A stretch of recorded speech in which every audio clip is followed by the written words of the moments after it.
എവിടേക്കാണ് എങ്ങോട്ടേക്കാണെന്നൊന്നും വ്യക്തമായിട്ട് പ്ലാനുകളില്ലാത്തൊരു യാത്ര. രാത്രി 8 മണിക്ക് വീട്ടിൽ നിന്നിറങ്ങി. 11:30 ഞങ്ങൾ പൊറോട്ടയും ദോശയും ബീഫ് റോസ്റ്റൊക്കെ വാങ്ങി കഴിച്ചു.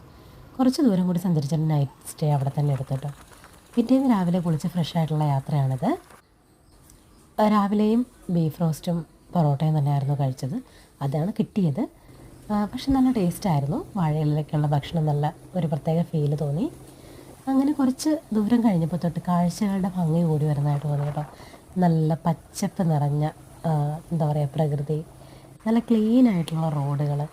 ഒരുപക്ഷെ ആൾവാസം കുറവ് എനിക്ക് തോന്നിയതാണ്, ആൾവാസക്കുറവിൻ്റെതായിരിക്കാം. മാലിന്യങ്ങളൊന്നും തന്നെ വലിയ കാര്യമായിട്ടില്ലായിരുന്നു. വീഡിയോഗ്രാഫറുടെ കയ്യിൽ നിന്ന് ഫോൺ താഴെ വീഴാതെ നോക്കണമെന്ന് മുന്നിൽ നിന്നൊരു കമൻറ്റ് വന്നു. എനിക്ക് അത്ര നന്നായിട്ട് വീഡിയോ ഒന്നും എടുക്കാൻ അറിയില്ല, അത് വീഡിയോ കാണുമ്പോൾ മനസ്സിലാകും. ഈ ഷർട്ട് ഞാൻ വാങ്ങിയതാണ് കേട്ടോ എൻ്റെ ഇഷ്ടത്തിന്. വഴിയരികിലെ കാഴ്ചകൾ ഞാൻ പറഞ്ഞല്ലോ, നല്ല പച്ച മരങ്ങളും കുറേ ചെല്ലുന്തോറും ഇടയ്ക്കിടെ ഇരുട്ട് ഫീല് വന്നു തുടങ്ങി. മരങ്ങൾ തിങ്ങി നിറഞ്ഞിട്ട് മുളങ്കാടുകൾ കാണുന്നുണ്ടായിരുന്നു.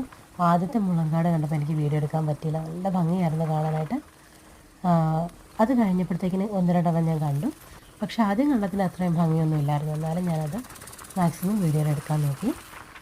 ഇതുപോലുള്ള കാഴ്ചകൾ ഈ റൂട്ടിലൊക്കെ നിങ്ങളെല്ലാവരും സഞ്ചരിച്ചിട്ടൊക്കെ ഉണ്ടാകും. ഞാൻ ഫസ്റ്റ് ടൈമാണ് തെന്മലയിൽ പോകുന്നത്. അതുകൊണ്ട് ഓരോ കാഴ്ചയും എനിക്ക് എക്സൈറ്റ്മെൻ്റ് ആയിരുന്നു കേട്ടോ. എന്താ പറയുക, പച്ചപ്പ് മാത്രം നിറഞ്ഞ് ഇരുട്ട് തോന്നി തുടങ്ങുന്ന ഒരു അവസ്ഥയിലേക്ക് റോഡിൻ്റെ കാഴ്ചകൾ തുടങ്ങി. റോഡിൽ ഞാനും ഹസ്ബൻഡും മാത്രമായിരുന്നു കുറേ നേരം ഉണ്ടായിരുന്നത്. ഇടയ്ക്കോ വഴിക്കോ ഒക്കെ ആയിട്ട് ഓരോ വാഹനങ്ങൾ കാണുന്നു മാത്രം. ഒരുപക്ഷെ മഴയും മഴക്കാലമൊക്കെ ആയതുകൊണ്ടായിരിക്കാം തിരക്ക് കുറവായിരുന്നു.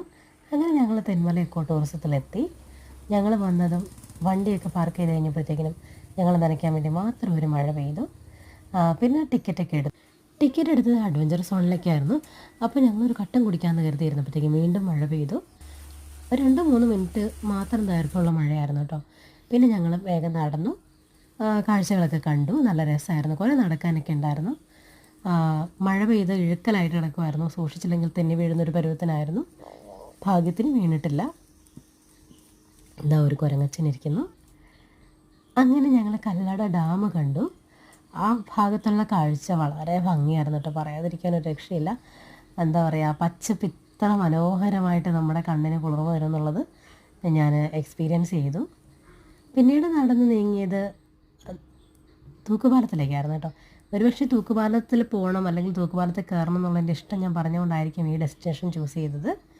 എനിവേ തൂക്കുപാലത്തിൽ കയറിയതും എൻ്റെ കൺട്രോൾ പോയി. ഞാൻ കുറേ സമയം ഫോട്ടോയും വീഡിയോ ഒക്കെ എടുത്ത് അതിലെ കൂടി ഓടിച്ചാടി നടന്നു. അവിടെ ആരും തന്നെ ഉണ്ടായിരുന്നില്ല.